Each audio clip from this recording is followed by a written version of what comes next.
What's your deal? My deal? I'm just a regular guy with a regular job, but I've got this condition where I don't feel pain. Hey, there we go. Oh my god, you're a superhero. No. Can you feel this? Definitely feeling something. Last night was amazing.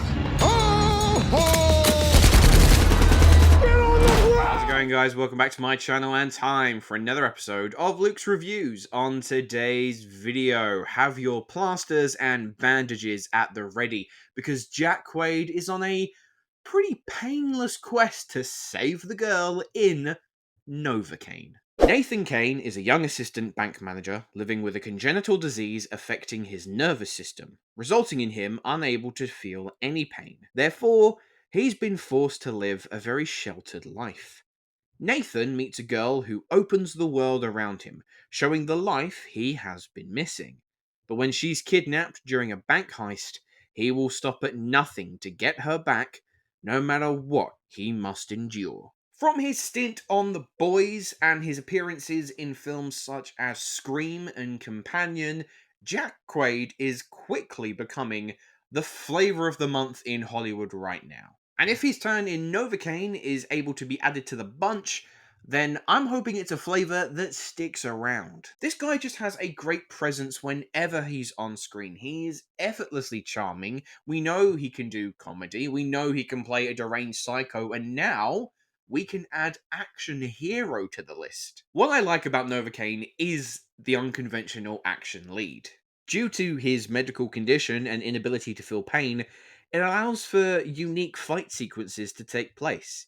I mean, he can take punches and kicks because the pain isn't wearing him down.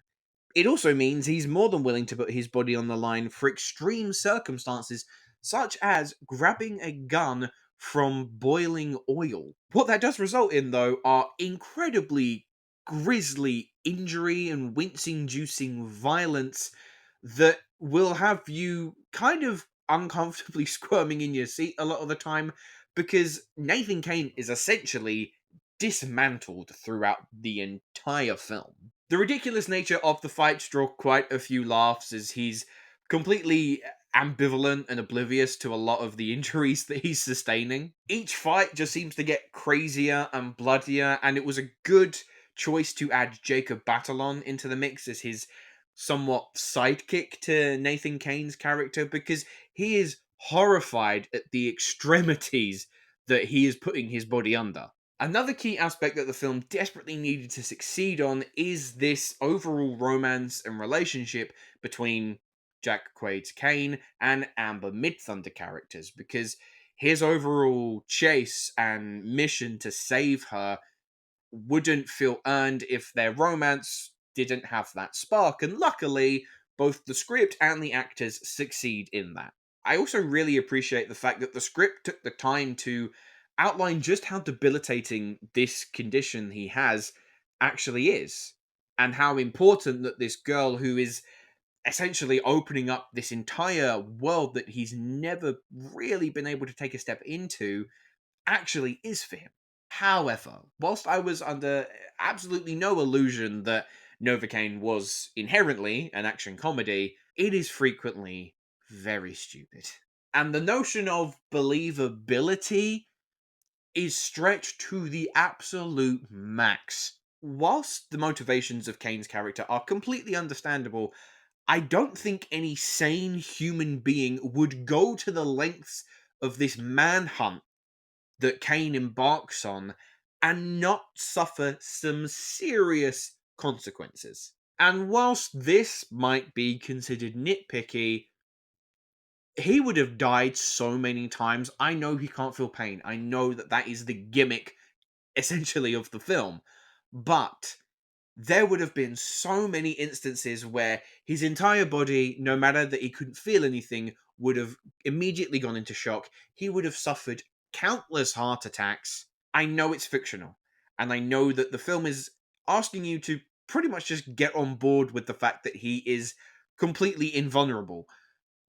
But it's just a little too much for me to buy into. Also, to add, there are a couple of subplots involving the bank heist robbers and police detectives. They don't really add anything of value to the film and kind of just draw the pacing of the film to almost a complete halt, but luckily you have Jack Quaid's immense charm and charisma that just manages to push it along. All in all, Novocaine isn't going to be some action movie classic that will wind up on your best of the year list, but it's not aiming to be. It succeeds in entertaining for just under 2 hours. The action is solid, with the comedic gore helping it stand out, and Jack Quaid cements himself as a terrific leading man. It's the type of movie that is ideal for a fun night out. So overall, I'm going to give Novocaine a 6.5 out of 10. Anyway, guys, those were my thoughts on Novocaine. Let me know, have you seen the film yet? What did you think? Leave your thoughts in the comments below. And my question to you, who would you say is an underrated action hero? A character that you don't think gets anywhere near the love that they should? But that is all the time we have for today. So thank you very much for watching. Make sure to like and subscribe, and I will see you in the next video. Hello, thank you so much for watching. I hope you enjoyed the video. If you have, make sure to click that like button, and if you aren't already, click that subscribe button too.